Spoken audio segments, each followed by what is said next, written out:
បាទខ្ញុំបាទឈ្មោះសុក្រីអាយុ35ឆ្នាំរស់នៅភូមិ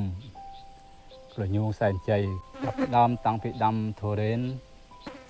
តាំងពីឆ្នាំ2018រហូតមកដល់ឆ្នាំនេះវាចូល6ឆ្នាំខ្លះមាន5ឆ្នាំខ្លះ6ឆ្នាំវាអត់ទៀងជាដំបូងខ្ញុំថាគិតដូចឆ្កាវាមានច្រើនថាវាមានឆ្កានៅឯលើនោះវាមាន3ហាត់ថាដំបូងដាក់ចន្ទីទៅតែពេលក្រោយមកនោះវាមានដីទនេនោះប្រហែលជាមហាត់ជាងខ្ញុំគិតថាប្រហែលជាដាំត្រេនទៅវាគេថាបានត្រេនបានផលច្រើនហើយក៏នាំគ្នាជំនុំគ្នាអញ្ចឹងទៅថាដាក់ត្រេនទៅអញ្ចឹងនោះអ្នកដាក់ត្រេនទៅគិតទៅចំណាយដើមទុនវារឿងតាំងពីដាំកូនហ្នឹងវាចំណាយច្រើនហ្នឹងវាត្រង់តាយើងថែតាំងពីទូច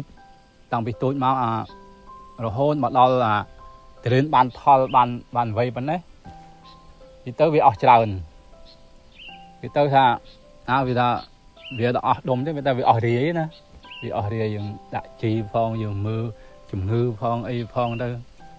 ត្រេននេះវាប្រភេទត្រេនគេថាបន្ថងទឹកដោះគោដាក់ដោះគោស្ងួតណាវាខុសផ្លាច់ថារសជាតិវាថាផ្អែមហើយវាថាល្មុតវាអត់ដូចបន្ថងផ្សេងទៀតវារសជាតិវាថាផ្សេងគ្នាប៉ុន្តែអានោះវារសជាតិឆ្ងាញ់ជាងតែផលវិបាកនេះវាថាវាពិបាកនឹងដាំតិចថែតិចទឹកដោះគោនេះរាល់ថ្ងៃនេះយើងដល់ខែប្រមូលផលខែចាប់ផ្ដើមតាំងពីចាប់ផ្ដើមដាក់ជីយកផ្កាមកទៅថារវល់រហូតយើងដាក់ជីផងយើងដាក់ទឹកផងហើយយើងបាញ់ថ្នាំ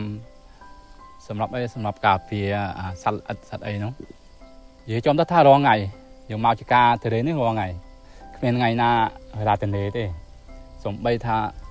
អត់ធ្វើអីហ្នឹងក៏ដើរមើលតាមគល់អញ្ចឹងដែរចំពោះដំណាំទុរេនហើយនឹងដំណាំគឺថាស្វាយហើយនឹងកស៊ូវាខុសគ្នាត្រង់ថាដំណាំស្វាយយើងគ្រាន់តែដល់រដូវយើងដាក់ជីយើងបាញ់ថ្នាំតិចតួចយើងបានហើយវាអត់មានថារវល់អីទេវើច្រើនទេប៉ុន្តែដំណាំទុរេននេះបើថាយើងអត់រវល់ជាមួយវាច្រើនវាអត់ឲ្យផលឲ្យយើងពីព្រោះអីថាអញ្ចឹងពីព្រោះថាដំណាំទុរេនវាត្រូវការយើងថែរក្សាល្អិតត្រូវថែរក្សាត្រូវមើលថែវារហូតទាល់តែប្រមូលផលត្រេននេះបើថាយើងអត់ពឹសទេវាអត់ល្អទេ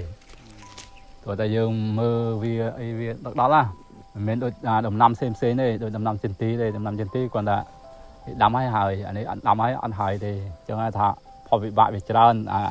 ដំណាំទុរេននេះគឺទៅដីនឹងវាជើងមហាត់ខ្ញុំដាក់8-4 ឈុងអញ្ចឹងខ្ញុំដាក់បាន150ដើមហ្នឹងគឺថាវាមានអាយុ4ឆ្នាំវាមានអាយុ5ឆ្នាំវា6ឆ្នាំគឺទៅយើងដាំដំបូងវា70ថា70ចុះ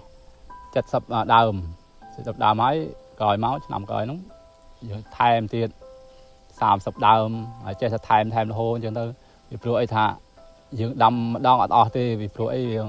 ខ្វះថាវិការណាខ្វះទុនអញ្ចឹងយើងធ្វើសឹមគេដាំម្ដងបន្តិចគឺថាវាពិបាកដែរអញ្ចឹងណាជួនកាលទៅយើងថាដឹងថាបានហើយដឹងថាចេញផ្កាហើយធ្វើវាចេញផ្កាច្រើនហើយដល់ពេលថ្ងៃណានោះវាកក់ខែភ្លៀងមក2-3 មេហ្នឹងគឺថាវាប៉ះពាល់ផ្កានោះវាជ្រុះអស់អញ្ចឹងថាផលវិបាកនោះវាច្រើនផលវិបាកទម្រាំដល់បានផលហ្នឹងវាពិបាកត្រេនហ្នឹងមិនមែនដូចដំណាំផ្សេងទេបើថាយើងសត្វល្អិតវិញយើងមួយទឹកយើងបាញ់ម្ដងហើយនឹងយើងដាក់ជីហើយជីហ្នឹងមិនមែនយើងដាក់ជីគីមីទេយើងធ្វើខ្លួនឯងណាជីថាជីកប៉ោះណាជីទឹកទៅជីកប៉ោះ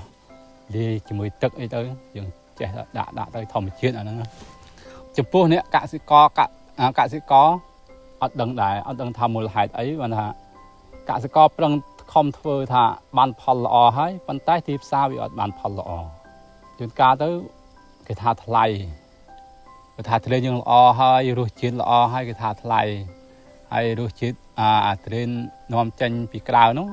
គេថាថោកប៉ុន្តែអត់ដឹងពីរបៀបថារបស់ថោកហ្នឹងវាគេប្រើជាតិគីមីច្រើនហើយនឹងរបស់ថ្លៃហ្នឹងរបស់ខ្មែរយើងហ្នឹងគេថាវាអត់មានជាតិគីមីទេតែវាទៅជាអត់មានអតិថិជនគ្រប់គ្រងទៅដល់ទៅវិញអញ្ចឹងហើយថាផលវិបាកវាមានច្រើនអញ្ចឹងទោះបីថាវាមិនក៏ដោយថាក្នុងមួយឆ្នាំហ្នឹងយើងថាយើងខំធ្វើចំណាយទុនអស់ច្រើនហើយតែពេលបានផលមកវាថាវាគ្រាន់តែទប់នឹងបានសេហ៊ុយនឹងសម្រាប់ថាធ្វើឆ្នាំក្រោយទៅទៀតអញ្ចឹងណាឧបសគ្គនោះវាមានច្រើនណាស់ក្នុងដំណាំទុរេនហ្នឹងមានច្រើនជួនកាលទៅវាមានជំងឺជំងឺហ្នឹងគឺមិនមែនដូចជំងឺផ្សេងទេជំងឺហ្នឹងវាជំងឺថាយើងជឿបាល់មិនទាន់វាទៅជាងាប់ដើមជួនកាលវាជ្រុះស្លឹកជួនកាលវាក្រហមស្លឹកជួនកាលវាត្រួយវាអត់លូតលាស់ដើមវាអត់ធំអញ្ចឹងហើយថាវាពិបាកជីរឿងដំណាំទុរេននេះជួនកាលទៅហ្នឹងបើថាយើងចេះមើលតាមគល់វាទេហ្នឹងខ្លាចលោកគេថាដួងតែកើដួងគេហ្នឹងគេទៅវារុកជួនកាលយើងអត់ដឹងថាអត់បានមើលតាមគល់ហ្នឹងជួនកាលទៅវាងាប់មួយឈៀងអញ្ចឹងទៅបានផលហើយវាមានក្មេងជំនឿងក្មេងអីវាចេះដើរតាមនេះវាជួនកាលវាបេះមួយពីរអីទៅអាហ្នឹងវាអត់អីទេខ្ញុំខ្លាចថាពេលទៅវាបេះអាចច្រកបេយកទៅគេថាជួនកាលទៅវាបេះទៅចោលអញ្ចឹងហើយថាដំណាំទុរេនហ្នឹងបើថាយើងបានផលហើយយើងត្រូវតែចាំដេកថាមើលអញ្ចឹងទៅកុំចោលវាបើថាយើងខំថែតាំងពីដើមរហូតមកដល់ចប់ហើយបើយើងអត់មើលថែវាទេគីឡូយើងថាយើងការពារប្រសើរជាបាលអញ្ចឹងណាចំពោះអ្នកកសិករដូចខ្ញុំហ្នឹងខ្ញុំពេញចិត្តនឹងធ្វើថាដំណាំដែលខ្ញុំដាំហ្នឹងសិតតែខ្ញុំពេញចិត្តនឹងធ្វើវាហើយអត់មានថាអូដាំឲ្យចោលទេអត់ទេខ្ញុំដាំឲ្យខ្ញុំចេះមើលថែរក្សារហូតមកដល់សប្តាហ៍ថ្ងៃនេះសូម្បីថាការងារហ្នឹងវាអត់ត្រូវថាធ្វើក៏យើងត្រូវតែមកដែរពីព្រោះអីពីព្រោះរបស់នេះរបស់ដែលយើងនិយាយថាដេកស្រមៃណាគេថាបើថាខ្ញុំមានដីបើថាមានដីធំអីខ្ញុំដាក់ទុរេនហើយឥឡូវខ្ញុំដាក់ទុរេនបានមែនថាវាមិនបានច្រើនទេប៉ុន្តែបានតិចតួចគ្រាន់តែមើលថែអង្គឯងដែរហ្នឹងណានិយាយចំទៅទុរេនហ្នឹងខ្ញុំពីដាំតាមពីដាំមកវាមិនទាន់មានថាប្រាជ័យអីទេពីព្រោះអីទុរេនហ្នឹងវាថាឆ្នាំទី2ឆ្នាំដំបូងហ្នឹងវាថាវាបានមួយដើមពី4ផ្លែអីទៅមួយដើម5ផ្លែ10ផ្លែទៅហ្នឹងណាប៉ុន្តែឆ្នាំនេះវារៀងវាថាកើនជាងឆ្នាំទៅឆ្នាំនេះវាកើនជាងឆ្នាំទៅបើថារឿងខាត់បងហ្នឹងវាមិនទាន់ប៉ះវាមិនទាន់ជួបអញ្ចឹងណាវាជួបផ្ទះប៉ុន្តែថាចាប់ពីថ្ងៃទៅមុខទៀតដឹងទៅជួបដឹងទៅវាមិនទេអញ្ចឹងយើងអត់ដឹងទេណាចាំមើលឆ្នាំទៅមុខទៀតទុរេននេះយើងចំណាយពេល6ឆ្នាំ5ឆ្នាំជួនកាលនោះ3ឆ្នាំជួនកាល4ឆ្នាំជួនកាលវាអត់ទៀងណាជួនកាលនោះគេថាយើងទិញកូនមកគេថាកូនអាយុវាច្រើនក្នុងគេវាពិបាកក្នុងថងណាអាយុច្រើនទៅយកមកដាំថាក្នុងថងនោះវាមួយឆ្នាំហើយយកមកដាំហ្នឹងបាន3ឆ្នាំទៀតវា4ឆ្នាំអាហ្នឹងវាផ្លែដល់ហ្មងហើយជួនកាលនោះយើងយកកូនគេថាកូននៅផ្សំកូនតូចហ្នឹងថាបានកន្លះខែឬក៏បាន1ខែឬក៏2ខែអីហ្នឹងយើងយកមកដាំតាំងពីនោះមកយើងរាប់ទៅថា4ឆ្នាំជាងអាហ្នឹងយើងចាប់ផ្ដើមថាវាឲ្យផលផ្កាឬឲ្យផ្លែផ្កាប៉ុន្តែឆ្នាំទី5មិនឲ្យផ្លែផ្កាច្រើនឆ្នាំទី5ឆ្នាំទី6ចំពោះបានផលឲ្យម្ចាស់ចម្ការណាបើថាអតិថិជនគ្រប់គ្រងផលិតផលស្រុកខ្មែរយើងអានឹងថាម្ចាស់ចម្ការនឹងថាមានទំនុកចិត្តគេថាមាន សេចក្តីគេថាឆ្នាំក្រោយហ្នឹងអាចមានថាទឹកចិត្តធ្វើបន្តទៀតពីព្រោះអីគេថា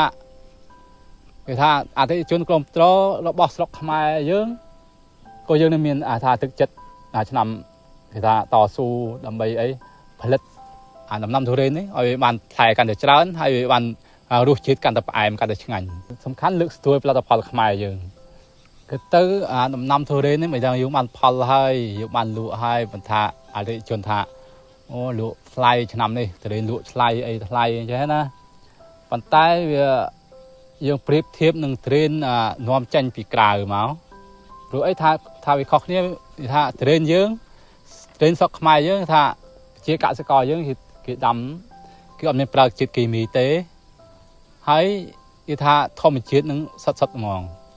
អត់មានថាហើយអត់មានផលបន្លឺនៅដីឬក៏យើងដាក់ទៅថាខុសរដូវមិនមកអត់មានទេទុរេនធម្មជាតិគេថាតាំងពីចាប់ផ្ដើមផ្កាមករហូតមកដល់មកបានផលនេះវាត្រូវរដូវវាត្រូវនឹងធម្មជាតិនឹងទុរេនដែលវាចេញផ្កាដូចផ្លែនោះហើយសម្រាប់ថាលក់ថ្លៃអីថ្លៃនោះអានោះវាអត់ថ្លៃអីប្រហែលទេវាអត់ខុសគ្នាជាមួយទុរេននេះទេវាខុសគ្នាបន្តិចព្រោះវាខុសគ្នាវាមានប្រយោជន៍ច្រើនគឺថាទុរេននាំចេញពីប្រទេសក្រៅមកគឺថាវាប៉ះពាល់សុខភាពហើយយើងប្រៀបធៀបមើលថាទុរេននាំចេញពីក្រៅហ្នឹងក្រៅស្រុកហ្នឹងចូលស្រុកយើងហ្នឹងហូបទៅវាមានប៉ះពាល់សុខភាពណាវាមានប៉ះពាល់សុខភាពហើយវាអត់មានរសជាតិឆ្ងាញ់ទៀតហើយទុរេនខ្មែរយើងនេះវាមានរសជាតិឆ្ងាញ់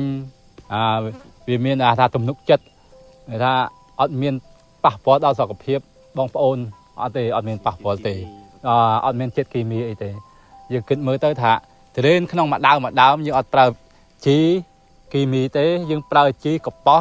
និងជីទឹកយើងធ្វើខ្លួនឯងយើងច្នៃខ្លួនឯងដែលសម័យរបស់ខ្ញុំថាខ្ញុំចង់នាំផលិតផលដល់ខ្មែរយើងនេះស្នាដៃខ្មែរយើងនេះឲ្យទៅនាំចេញទៅប្រទេសក្រៅថា